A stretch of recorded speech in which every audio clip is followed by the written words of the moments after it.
नमस्कार, ये आकाशवाणी शिमला है। अब आप राजकुमारी चंदेल से प्रादेशिक समाचार सुनिए। आज के मुख्य समाचार।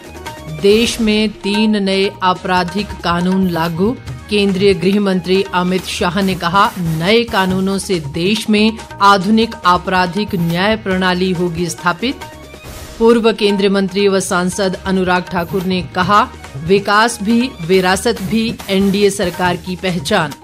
मुख्यमंत्री सुखविंदर सिंह सुक्खू ने कहा, जीरो टॉलरेंस की नीति पर काम कर रही राज्य सरकार, भ्रष्टाचार पर लगाई पूरी तरह रोक। और प्रदेश भाजपा अध्यक्ष राजीव बिंदल ने राज्य सरकार पर खनन, नशा व गुंडा माफिया को संरक्षण देने का लगाया आरोप। अब समाचार विस्तार से। देश में आज से 3 नए आपराधिक कानून भारतीय न्याय संहिता 2023, भारतीय नागरिक सुरक्षा संहिता 2023 और भारतीय साक्ष्य अधिनियम 2023 लागू हो गए हैं।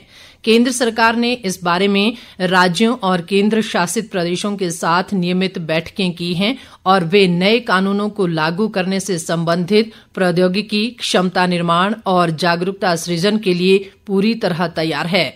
नए कानूनों के बारे में पुलिस और जांच प्राधिकरणों को समुचित प्रशिक्षण दिया गया है। आकाशवाणी और दूरदर्शन के समाचार बुलेटिनों, कार्यक्रमों और परिचर्चाओं तथा सोशल मीडिया प्लेटफॉर्म के माध्यम से भी व्यापक विचार विमर्श और गहन विश्लेषण किया गया। इसके अलावा जन जागरूकता के लिए विभिन्न संवाद कार्यक्रम, वेबसाइट्स और मंत्री स्तरीय वेबिनार भी आयोजित किए गए। स्कूलों और उच्च शिक्षण संस्थानों के पाठ्यक्रमों में इस बारे में जानकारी शामिल करने के प्रयास भी किए गए हैं। ये नए आपराधिक कानून जांच, सुनवाई और अदालती प्रक्रियाओं में प्रौद्योगिकी के उपयोग पर बल देते हैं। इसे देखते हुए राष्ट्रीय अपराध रिकॉर्ड ब्यूरो एनसीआरबी ने मौजूदा अपराध व अपराध ट्रैकिंग नेटवर्क और प्रणालियों में 23 संशोधन किए हैं।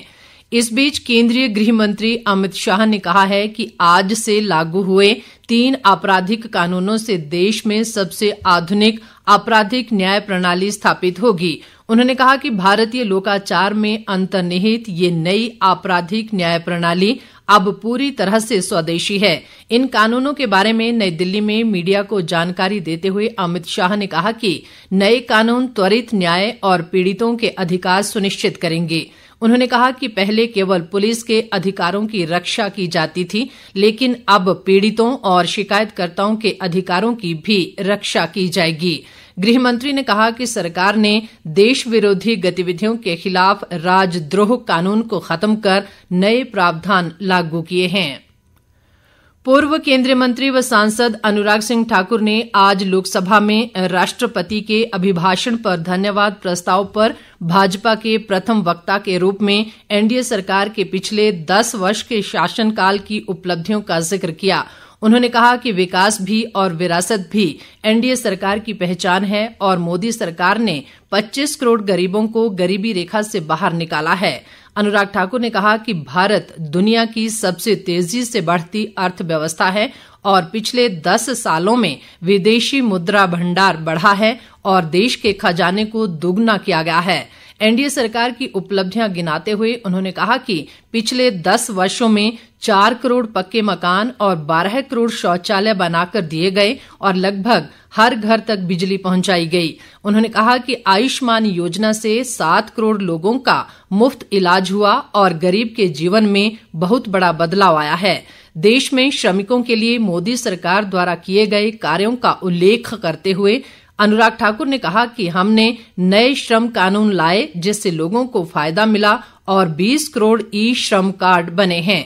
इस दौरान उन्होंने कांग्रेस पर निशाना साधते हुए कहा कि कांग्रेस ने गरीबों को और गरीब किया है, जिस कारण जनता ने कांग्रेस को बार बार नकारा है और तीसरी बार देश में स्थिर सरकार बनाई है। कांग्रेस के वरिष्ठ नेता व मुख्यमंत्री सुखविंदर सिंह सुक्खू ने कहा है कि राज्य सरकार जीरो टॉलरेंस की नीति पर कार्य कर रही है और भ्रष्टाचार पर पूरी तरह रोक लगाई गई है। उन्होंने आज नालागढ़ विधानसभा क्षेत्र के विभिन्न स्थानों पर कांग्रेस उम्मीदवार हरदीप सिंह बावा के समर्थन में चुनावी जनसभाओं को संबोधित किया। सुखविंदर सिंह सुक्खू ने कहा कि भ्रष्टाचार पर लगाम लगाने से ही 6 कांग्रेस और 3 निर्दलीय पूर्व विधायकों को दिक्कत हुई और उन्होंने भाजपा के साथ मिलकर सरकार को गिराने की कोशिश की। मुख्यमंत्री ने कहा कि प्रदेश में सरकार पूर्ण बहुमत में है और अपना 5 वर्ष का कार्यकाल पूरा करेगी। उन्होंने कहा कि भाजपा ने जनता पर उपचुनाव का बोझ थोपा है और अब जनता इन उपचुनावों में भाजपा को करारा जवाब देगी। मुख्यमंत्री ने लोगों से 10 जुलाई को होने वाले उपचुनाव में कांग्रेस प्रत्याशी हरदीप सिंह बावा के पक्ष में बढ़ चढ़कर मतदान करने की अपील भी की। इस अवसर पर स्वास्थ्य मंत्री कर्नल धनीराम शांडिल और उद्योग मंत्री हर्षवर्धन चौहान सहित अन्य पार्टी पदाधिकारी व कार्यकर्ता भी मौजूद रहे। प्रादेशिक समाचार आकाशवाणी शिमला से प्रसारित किए जा रहे हैं। लोक निर्माण मंत्री विक्रमादित्य सिंह ने आज शिमला में विभिन्न विभागों के वरिष्ठ अधिकारियों के साथ शिमला ग्रामीण विधानसभा क्षेत्र में चल रहे विकास कार्यों को लेकर एक समीक्षा बैठक की अध्यक्षता की। इस दौरान उन्होंने क्षेत्र में प्रधानमंत्री सड़क योजना के तहत किए जा रहे कार्यों, संपर्क मार्गों, स्कूल भवनों और सिंचाई योजनाओं, उठाऊ पेयजल योजनाओं व कूहलों के निर्माण और रखरखाव व वर्षा जल संग्रहण बांध के संबंध में भी चर्चा की। लोक निर्माण मंत्री ने अधिकारियों को सभी लंबित कार्यों को तय समय अवधि और प्राथमिकता के आधार पर पूरा करने के निर्देश दिए।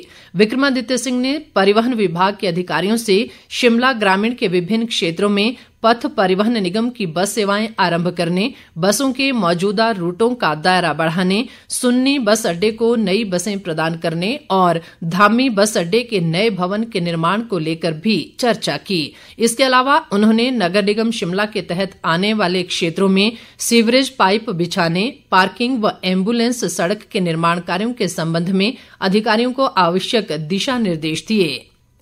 प्रदेश भाजपा अध्यक्ष राजीव बिंदल ने प्रदेश सरकार पर खनन, नशा व गुंडा माफिया को संरक्षण देने का आरोप लगाया है। शिमला में आज एक पत्रकार वार्ता में उन्होंने कहा कि देवभूमि हिमाचल में गुंडा राज हावी हो गया है और खनन, वन व नशा माफिया के हौसले बुलंद हैं। बिंदल ने कहा कि कांग्रेस सरकार के बीते 1.5 वर्ष के कार्यकाल में कानून व्यवस्था पूरी तरह चरमरा गई है और सरकार का सत्ता में बने रहना आम जनता के लिए घातक है। उन्होंने राज्य सरकार पर आरोप लगाते हुए कहा कि सरकारी तंत्र प्रदेश के लोगों और उनके जीवन से खिलवाड़ कर रहा है और सरकार स्वयं कानून व्यवस्था की धज्जियां उड़ा रही है। बिंदल ने प्रदेश में 10 जुलाई को होने वाले 3 विधानसभा उपचुनावों में भाजपा की जीत का दावा भी किया। प्रदेश कांग्रेस उपाध्यक्ष नरेश चौहान ने कहा है कि प्रदेश में भाजपा का ऑपरेशन लोटस पूरी तरह विफल रहा और जनता ने भाजपा की षड्यंत्रकारी नीति को बेनकाब कर दिया है। शिमला में आज एक पत्रकार वार्ता में उन्होंने कहा कि भाजपा नेताओं ने सत्ता की लालसा में प्रदेश की जनता को 9 विधानसभा क्षेत्रों में उपचुनाव में झोंकने का काम किया। नरेश चौहान ने कहा कि हिमाचल में पहली बार ऐसा हुआ है कि बहुमत की सरकार को गिराने का प्रयास किया गया और प्रदेश की जनता इस तरह की धन बल की राजनीति को स्वीकार नहीं करती है। उन्होंने कहा कि देहरा, हमीरपुर और नालागढ़ 3 विधानसभा क्षेत्रों में होने वाले उपचुनावों में कांग्रेस की जीत होगी और चुनाव नतीजे आने के बाद विधानसभा में कांग्रेस के विधायकों की संख्या 41 हो जाएगी। नेता प्रतिपक्ष जयराम ठाकुर ने राज्य सरकार पर आरोप लगाते हुए कहा है कि सरकार लोगों को मिल रही मुफ्त बिजली को बंद करने की तैयारी कर रही है। शिमला से जारी एक बयान में उन्होंने कहा कि सरकार आयकर के दायरे में आने वाले लोगों से ये सुविधा वापस लेने की तैयारी कर चुकी है और बहुत जल्द ही ये मुद्दा कैबिनेट में आने वाला है।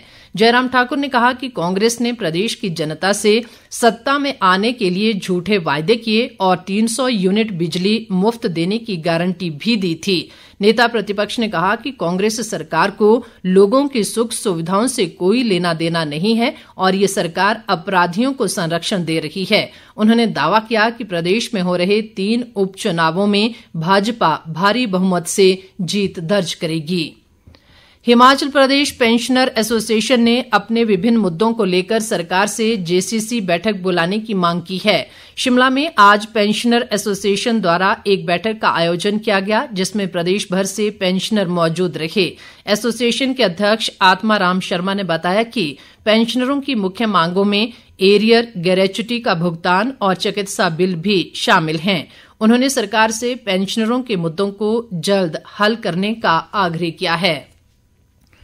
देश भर में आज से स्टॉप डायरिया अभियान शुरू हो गया है। 31 अगस्त तक चलने वाले इस अभियान का विषय है डायरिया की रोकथाम, सफाई और ORS से रखें अपना ध्यान। अभियान के दौरान प्रदेश भर में 5 वर्ष तक की आयु के बच्चों में डायरिया को पूरी तरह समाप्त करने के उद्देश्य से कई कार्यक्रम आयोजित किए जाएंगे। इस अभियान के तहत कांगड़ा जिला में लगभग 3 लाख घरों में 5 वर्ष तक की आयु के करीब 90,000 बच्चों को ORS व जिंक की गोलियां वितरित की जाएंगी। अंत में मुख्य समाचार एक बार फिर। देश में 3 नए आपराधिक कानून लागू। केंद्रीय गृह मंत्री अमित शाह ने कहा, नए कानूनों से देश में आधुनिक आपराधिक न्याय प्रणाली होगी स्थापित। पूर्व केंद्रीय मंत्री व सांसद अनुराग ठाकुर ने कहा, विकास भी विरासत भी एनडीए सरकार की पहचान। मुख्यमंत्री सुखविंदर सिंह सुक्खू ने कहा, जीरो टॉलरेंस की नीति पर काम कर रही राज्य सरकार, भ्रष्टाचार पर लगाई पूरी तरह रोक। और प्रदेश भाजपा अध्यक्ष राजीव बिंदल ने राज्य सरकार पर खनन, नशा व गुंडा माफिया को संरक्षण देने का लगाया आरोप।